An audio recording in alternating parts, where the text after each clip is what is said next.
এই পৃথিবীতে মানুষের যে জিনিসটা থাকা দরকার সেটা হলো শাইনেস, লাজ শরম, লজ্জাশীলতা।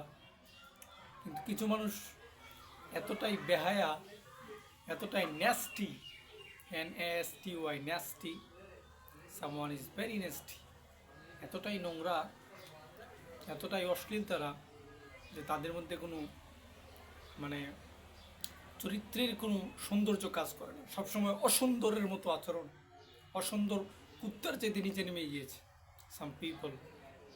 তো তারা পৃথিবীর সবচেয়ে নির্লজ্জ, সবচেয়ে সুখী মানুষ তারা, যাদের মধ্যে কোনো লাজ লজ্জা বলতে নেই।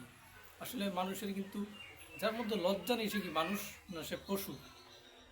পোশাক খুলে ফেলা, হ্যাঁ, উলঙ্গ বিবস্ত্র হয়ে চলাফেরা করলে যদি আধুনিক আর স্মার্ট হওয়া যায়, তাহলে তো বনের পশুরা আমাদের চাইতে এগিয়ে আছে, কুত্তারা আমাদের চাইতে এগিয়ে আছে, গরু ছাগলরা আমাদের চাইতে এগিয়ে আছে। জিনিসটা আমাদের বোঝা উচিত।